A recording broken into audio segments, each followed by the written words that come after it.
Research Council. I think that's, I'm sorry to be a bit long for me on my answer. Okay. Here, please. Thank you. I'm Jido from Philippe, and I have two questions to ask. First, my question is for Professor Yaghi. MOFs have shown advantages in drug delivery and biomanagement, such as acting as nanotrucks for tumor drugs. So when MOFs are implanted into the human body, the long-term biodegradation products may interact with human cells in unpredictable ways.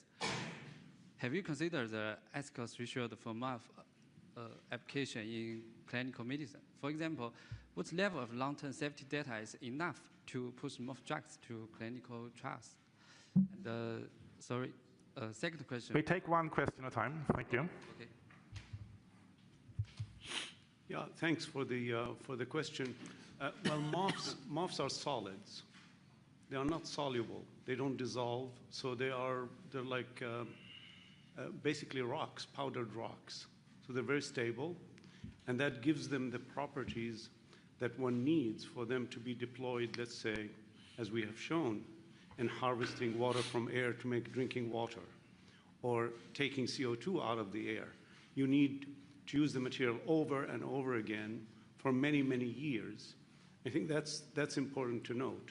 There is some research right now in using MOFs that may not be as stable, that could release, let's say, cargo into a cell, but this is still at the research stage. This has not been fully applied. So I think your question pertains to once this technology reaches, let's say, drug delivery stage, and it's commercialized or about to be commercialized, then there would be a lot of studies pertaining to your question. Polish TV. Thank you very much. My name is Bogun Radolecki from the Polish TV. I want to ask about innovation, which Professor Aghion already mentioned. All of this year's prizes are about innovations, about discoveries that led to major innovative technological breakthroughs, and about the importance of innovation in terms of economic growth. So I wanted to ask about the importance of funding research, also basic research, which sometimes only leads to innovation after many, many years, and whether you see any potential threats to this kind of innovation-oriented policy with the ongoing discussion about science funding and, well, freedom of scientific conduct in certain countries. Thank you very much. Who would like to answer that? We heard Professor Aghion comment on the ERC. Yeah. So, I think it would be very important that ERC becomes fully independent, like the European Central Bank is independent, and have permanent funding. Also, ERC, they give grants for 1 year or 5 years. I think it would be very important to have funding for 10 years to labs. For example, in the US, they have public and private foundations that fund your research on a 10-year basis. If you want, you see, the big thing in Europe is really you need to encourage failure in the short run and reward long-term success. And there it's so important to have long-term funding. So to fund research labs over a 10-year period. We don't have enough in Europe to fund labs on a 10-year basis. And it's been very interesting in France. That's one of a few things that work in France. That's not everywhere. There was an initiative to fund labs, laboratoire d'excellence, over a 10-year period. It had a big impact on breakthrough innovation in neighboring industries to the labs. That's a study that was done there. There are many things we tried in France, like the research tracks already that failed. There was no effect. But that thing, funding labs on a long-term basis, had significant effect on breakthrough innovation by neighboring industries. And I think we should try to generalize that and increase the scope of ERC, because ERC has, should be managing this program. Sorry, being long. Could I just add one sentence to this, Hans? Yeah. So I think Philippe is absolutely right about this. What is happening in the US, however, is something quite different, which is, I think there is a shift back from government funding to private funding of basic science. And I point to organizations, say, like the Gates Foundation, for instance, which is taking advantage of the emergence of enormous personal fortunes of people like Warren Buffett and Bill Gates and Zuckerberg and so on and so forth. And basically, these people have amassed so much money that they can actually take care of the kind of funding that previously was done by things like the National Science Foundation and the National Institute of Health, which in recent years seems to have been cut back by Congress and by the executive. And in a way, that has profound implications for which direction science is going, but I probably wouldn't venture to say whether this is a positive or a negative development, depending on what these private people want. So I think the Gates Foundation has done incredibly good work on things like tropical diseases, for instance, and other things. Professor Devoret, do you want to comment on the funding situation? I could comment. When we did this experiment in 1985, this was funded through Lawrence Berkeley Lab, John Clarke's lab, and a very fundamental research program. And that enabled us to do this experiment quite easily and do that. Over the years, as we left, it was more we had to make proposals to the U.S. government, but very much in the DARPA model, there was good funding over many years to develop the technology. And then in the later years, private industry took over. I moved to Google. Now I have my own startup, and then I have, you have funding through the private sector. I think we have a wide variety of funding sources, but obviously, as you go to the DARPA or the private funding, that's going to be more directed research, trying to build a product. But still at the fundamental levels, that's always an issue. And I agree, long-term funding, it really would help you there. Okay, we take another question. Yes, please, there, you, the lady. Hello, I'm Corina Negra from Radio Romania Science Department. This is a question for Professor Mokyr.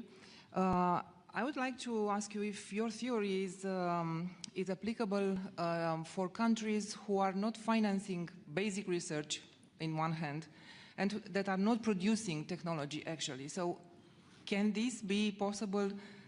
Can economical growth is possible? Is economical growth possible in countries that are not producing technology and are only buying technologies and who are not funding basic research? Oh, I think absolutely. I mean, the wealth effect from new technology doesn't come from developing it, it comes from applying it.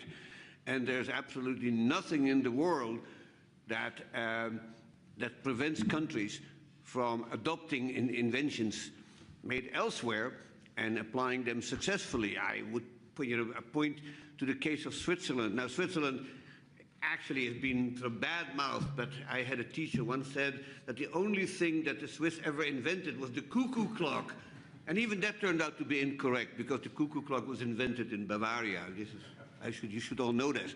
But in fact, Switzerland got rich on using technologies that were developed in England, in Germany, and elsewhere. And the same is true to a great degree in the Netherlands. There are very few great Dutch inventors. I could list a few, but there tend to be few of them. But the Netherlands is extremely rich by applying successfully inventions made elsewhere.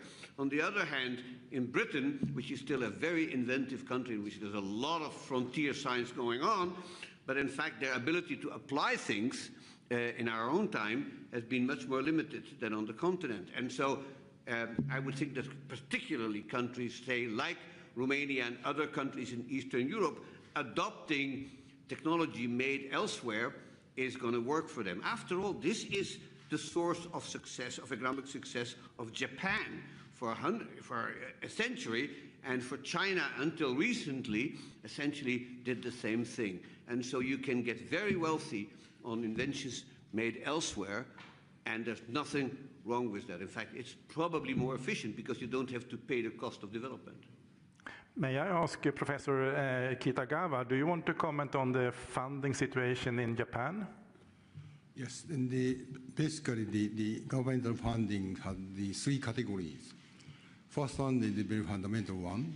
The second is just fundamental to the application level. Then finally, the strategic the funding, in particular in the deep tech and so on and so forth. So in the fundamental case, many people said it takes a long time. So the fundamental funding means it kind of 25 years or something is better. But the government cannot be patient. But still Japan set up the 10 years funding. This is quite nice because the very fundamental achievement, yeah, so in the science level, it's in the 25 years or so. So this achievement to the transfer to the society, it takes 25 years. So in the three categories, in the fundamental case, it should be the long-term funding. And the strategic case is just 5 years or so. So Japan is doing this type of having this type of categories. So I recommend many times I recommend the government to increase more fundamental research funding. Okay, another question. Shall we take there? I would like to ask questions to Professor Kitagawa and Professor Yaghi, and I'm from the Asahi Shimbun, the Japanese daily newspaper. And Professor Kitagawa said that we are entering the era of gases. And how do you think this meta-organic frameworks will be put in practice in the future, and what kind of society do you expect to be coming?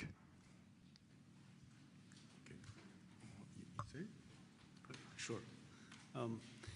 Yeah, we both agree on the fact that MOFs are extremely good at attracting gases, separating gases, for example, from the air, CO2 from the air, water from the air to make drinking water, and we can make the MOFs to be stable, that they don't leach into the water that ultimately will be used for drinking or for other purposes. That has already been proven. And my colleague Susumu calls it the gas economy, and I call it also the air economy. Says it's about the same thing. And we have the materials that can contain and can trap and concentrate gases in ways that has never been done before. So I think that this is a great vision, and it's beginning to be realized because, for example, some MOFs are now being applied in capturing CO2 from flue gas. And we have also shown that some of these materials could also trap CO2 from air. This is in addition to the water harvesting accomplishment that is already about to be commercialized. So I think, yes, we live in the age of MOFs, and we live in the age of the gas economy, the air economy. Mm-hmm. Please, over there. I am Douyin creator and also a PhD student from China. I want to ask proof Devoret with AI tools developing rapidly, so they can perform data processing and complex analysis. So the question is that what's left for scientists to do in the future? Thank you. Who would like to address that? Sorry, can you? I'm sorry. Maybe you can repeat in short. What can you do? I want to ask with AI tools rapidly developing. So AI. Yes, they can process data and they can do complex analysis. So what's left for our scientists to do in the future? So formulating good ideas or just solving them? No. If I can answer this question, I think that what we have not seen is that AI is not asking the questions. I think the very important role of a scientist is to ask questions. We've seen AI to give only answers, but sometimes the most important thing is to create the questions. I also think that it's the creativity of the scientists that is really quite special. Now, whether AI can solve that, I don't know. I'll just give you a recent example. Google wrote a very nice paper a few weeks ago, and frankly, it was very hard for me to understand that paper. However, I did look at a Google notebook LLM to kind of translate and simplify, and I found that was quite good, kind of stripping out all the side issues and really getting to the issues. And I understood the paper much better, but not very well. And then the Google group posted a 2-page archive paper where they kind of explained it in a much more clear manner. So there was an example, I think, of where, you know, human creativity far surpassed what you could do with the large language models, which are you know, have their limitations. Now, we don't know where that's going, but I think in the scientific realm, the creativity and asking the questions, as Michel said, is something that should be around for a long time. Professor Clarke, I have a question for you. You have been... Could I see who is speaking? No, it's me. Oh, sure. Yeah, I believe you have been called the godfather of superconducting electronics. When you did the first experiments back in 1980s, could you foresee that eventually this might be the way towards quantum computers? No, I think not. But I'd like to emphasize something. Please use the mic there. Oh. It's so far away from where I have to sit. I mean, the work was really done by my two colleagues, by John Martinis and by Michel Devoret. And I think to say that I did it is a misunderstanding. I'm sorry. Yeah. Too modest. But the two of you, could you foresee that the ones will be the start of the quantum computer? Yeah, at the time, I was just trying to do a good thesis project and answer a fundamental question.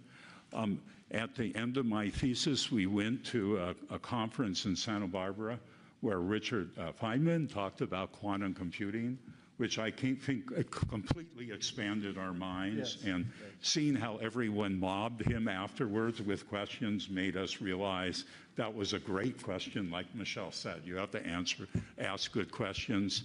And I think I had an inkling of what would happen, but how big it's grown has really surprised me, and how deep we've been able to grow in the physics over the 40 years is quite amazing to me.